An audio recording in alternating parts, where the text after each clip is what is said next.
بسم اللہ الرحمن الرحیم۔ دوستو، میں حافظ عبدالرحیم جلگاؤں مہاراشٹر سے۔ ہمارے یہاں پر شادی بیاہ میں بہت ساری رسم رواج ایسی ہے جو غیر مسلموں سے نکل کر ہمارے اندر داخل ہو چکی ہے، یا وہ چیزیں جو ہم دیکھ رہے ہیں دوسرے مذہب میں اس کو اپنے اندر لانے کی کوشش کر رہے ہیں، بلکہ ان لوگوں سے کہیں زیادہ سخت انداز میں ہم اس کو کر رہے ہیں۔ نکاح کے نام پر، شادی کے نام پر ہمارے یہاں پر جو بیجا رسومات، بیجا خرچ اور جو رسم اور رواج اور بدعات اور خرافات ہو رہی ہے، ہم اس کا اندازہ نہیں لگا سکتے۔ بہت زیادہ ہم لوگ اس میں ملوث ہو رہے ہیں، اور نکاح بہت آسان ہے اور اسلام نے اس کو بہت آسان کیا بھی ہے، مگر ہم نے اس کو سب سے زیادہ، مسلمانوں نے نکاح کو سب سے زیادہ مشکل بنا دیا، سب سے زیادہ فضول خرچی والا بنا دیا، اور سب سے زیادہ خرچ ہم لڑکی والے پر ڈالتے ہیں۔ لڑکی کو دیکھنے سے لے کر ہلدی سے، منگنی سے اور نکاح شادی سے اس کے بعد ڈیلیوری تک جو خرچ لڑکی پر ڈالتے ہیں یہ بہت زیادہ ہوتا ہے، جبکہ نکاح میں لڑکی والے پر کوئی خرچ نہیں ہے۔ ایسا بھی ہوتا ہے کہ جب لڑکا والا اچھی فیملی سے ہو اور وہ یہ کہے کہ ہم کو آسانی کے ساتھ میں نکاح کرنا ہے، آپ جو ہے تو کوئی بڑا کھانا دانا مت کرو، تو لڑکی والے پھر کیا کہتے ہیں کہ نہیں، ہم تو بہت شان و شوکت کے ساتھ میں شادی کریں گے، بڑا کھانا دے کہ ہم نے سب کا کھائے، ہم کو سب کو کھلانا ہے، اور یہ ہے فلانا ہے ڈھمکا ہے، بہت ساری باتیں جو لڑکی والے بھی ماننے کو تیار نہیں ہوتے۔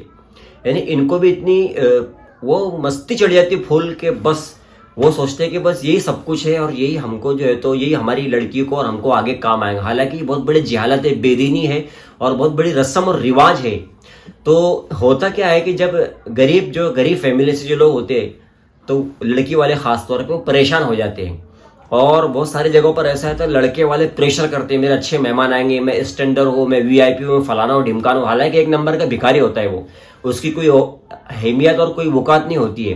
اس کو چائے کا انتظام اچھا چاہیے، ناشتے کا انتظام اچھا چاہیے، ہال اچھا چاہیے، اس کے مہمانوں کی اچھی خاطرداری ہونی چاہیے، یہ سارے اس کی جو ہے تو ریکوائرمنٹ رہتی، اور وہ پہلے سے ہی کہہ دیتا ہے کہ مجھے اس طریقے سے کرنا چاہیے۔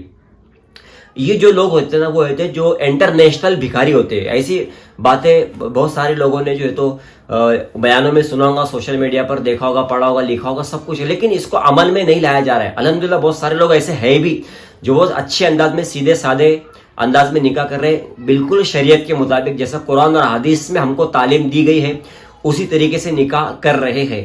مگر بہت سارے لوگ وہ ہیں جو یہ ریکوائرمنٹ کرتے ہیں، ان کی ڈیمانڈ ہوتی ہے بارات کا سوگات ہونا چاہیے، اچھا ہال ہونا چاہیے، مسجد ان کو نہیں اچھی لگتی، مسجد میں نکاح کرنا وہ پسند نہیں کرتے، اور ان کے مہمانوں کا انتظام ہونا چاہیے۔ چائے میں اگر نقص ہو جائے، ایسے بھی موقع آئے کہ صرف چائے کے اوپر جو ہے تو یہ رشتہ ٹوٹا ہوا ہے، نکاح ہوتے ہوتے بچ گیا ہے، یعنی نکاح نہیں ہوا ہے، بارات واپس چلی گئی صرف چائے کی وجہ سے، ناشتہ میں کچھ کمی آ گئی اس کی وجہ سے جو تو بارات واپس چلی گئی، رہنے کے لیے اچھا انتظام نہیں ہوا اس کی وجہ سے کیا ہوا کہ بارات واپس چلی گئی۔ اتنے بے دین اور گھٹیا اور جہالت قسم کے لوگ ہمارے اندر بھرے ہوئے ہیں، اور ان کو سمجھ بھی نہیں آ رہی، اپنی شان اور شوکت میں یہ لوگ لگے ہوئے۔ یہ اتنی بری چیز ہے کہ جب یہ ایسی چیزیں سننے میں آتی ہے نا تو ایسا لگتا ہے کہ کون سے مسلمان ہیں، انہوں نے کون سا قرآن پڑھا ہے، کون سے حدیث انہوں نے سنی ہے، اور یہ نبی کریم صلی اللہ علیہ وسلم کے تعلیمات پر کہاں ان کا عمل ہے، کیا یہ ساری چیزیں؟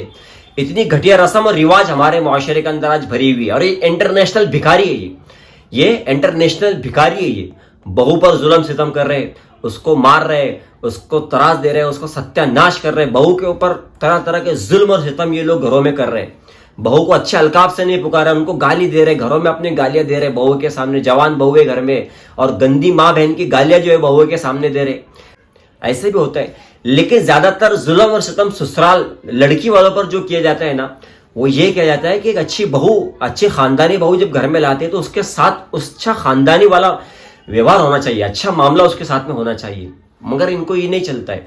یہ جاہل قسم کے لوگ ہیں، آوارہ گردی کرنے والے لوگ ہیں، آوارہ کتے جو آپ نے دیکھے ہیں نا، اب ان کتوں کی کوئی تربیت کر سکتا ہے کہ نہیں کر سکتا ہے؟ ایسے یہ لوگ ہیں، ان کی تربیت کبھی نہیں ہوگی، کوئی ان کی تربیت کر بھی نہیں سکتا جب تک یہ خود نہ چاہے اپنے آپ کو بدلنا، یہ لوگ بدل نہیں سکتے۔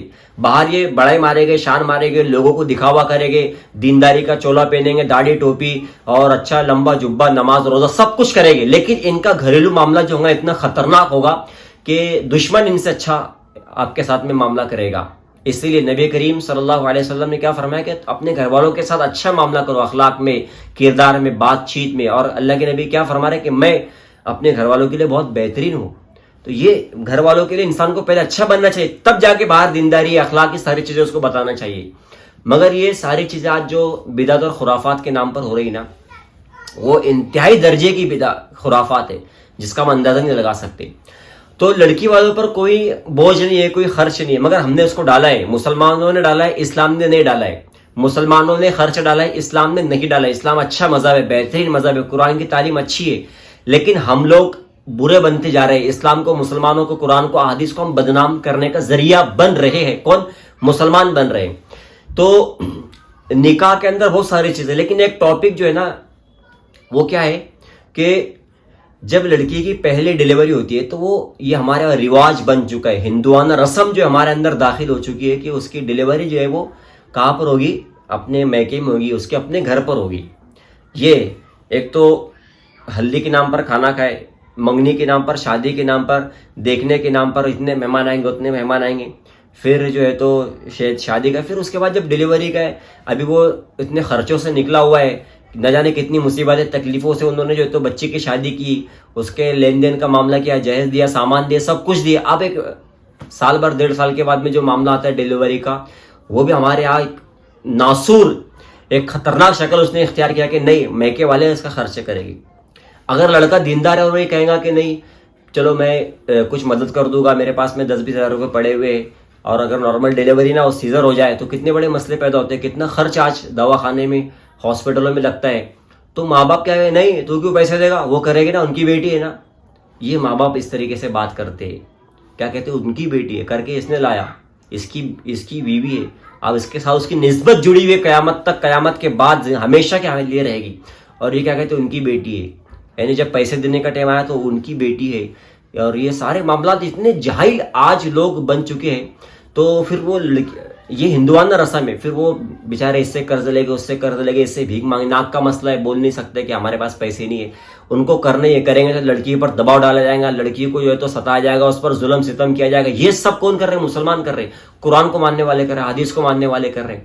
یہ انتہائی درجے کی جہالت ہے. اس کو ہم کب ختم کرے گی مسلمان؟ اب یہ سب چیز آپ سن رہے ہیں، میں بول رہا ہوں، آپ نے کی، ہم نے کیے، ہمارے باپ دادوں نے کی. لیکن ہمیں یہ کرنا یہ ہے کہ اب اگلی بار ہم اس چیز کو کیا کریں گے؟ ختم کریں گے. ہماری نسلوں سے، ہمارے بچوں سے، چاہے جہیز کی رسم ہو، ڈیلیوری کا مسئلہ ہو، یہ سب چیزیں ہم کیا کریں گے؟ ختم کریں گے. کہ بھئی ٹھیک ہے، آپ اگر وہ لڑکی والے، پیسے والے، اللہ نے ان کو نوازا ہے تو ایک الگ بات ہے، لیکن غریب ہے تو پہلی بات تو یہ ہے ہی نہیں اسلام میں کہ لڑکی جائے گی اور ماں کے وہی ڈیلیوری ہوگی. کہاں ہے قرآن میں، حدیث میں کہاں ہے؟ ہم لوگ رسم رواج کے اتنے پابند ہیں، قرآن اور حدیث کے بھی اتنے پابند نہیں، اتنے ماننے والے نہیں. ہر جگہ پر اگر کسی خاندان میں بڑے عالم بھی رہیں گے، علماء بھی رہیں گے، مفتی بھی رہیں گے، تو وہ بھی رسم رواج کو مانیں گے.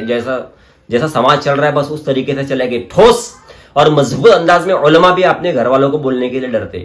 الحمدللہ بہت سارے علماء ایسے ہیں بھی جن کا گھرانہ، جن کا رہن سہن سب چیز اچھی بھی ہے، وہ گھر والوں کو روکتی بھی ہے، اور بدعت اور خرافات ان کے یہاں دور دور تک نہیں. لیکن جب ایسا مسئلہ آتا ہے کہ بچہ دیندار ہے، وہ کہہ رہا ہے کہ نہیں میں میری بیوی کی، ان کے گھر والوں کی مدد کروں گا، تو ماں باپ کے دباؤ اس کو روک دیتا. کیوں روکتا؟ پتہ ہے کہ ہم نے کبھی، جب ہم جوان ہوئے، ہم پڑھے لکھے، تو اس وقت جو ماں باپ نے ہمارے غلط کیے، جو قرآن اور حدیث کے ہٹ کر وہ کہتے، ہم نے اس وقت ان کو روکی نہیں، ان کو ٹوکی نہیں، ان کو بولے نہیں. تو آپ کیا کریں، ہم کو بھی ماں باپ کے سامنے دبنا پڑے گا اور ان کی غلط بات کو ماننا پڑے گا، اور ان کا حکم ہم کو سر آنکھوں پر رکھنا پڑے گا.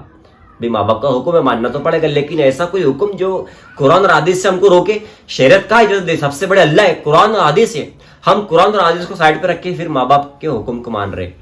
تو یہ کتنی گھٹیا رسم رواج کی بات ہے. تو ہمارے معاشرے سے یہ چیزیں کب ختم ہوگی؟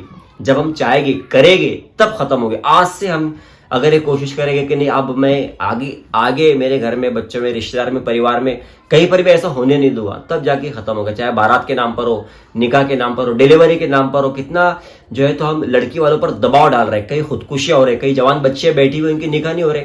اس کا کارن کیا ہے؟ سب مسلمان ہی ہے. ہم ہے، تم ہے، آپ ہے، سب ہے. کتنے لوگ دین کا کام کر رہے ہیں، تنظیمیں، جماعتیں، لیکن یہ جہالت اور رسم رواج ختم ہونے کا نام نہیں لے رہی. تو اللہ تبارک و تعالیٰ مجھے بھی آپ کو عمل کی توفیق نصیب فرمائے. اس ویڈیو کو زیادہ سے زیادہ شیئر کیجیے، چینل کو سبسکرائب کیجیے.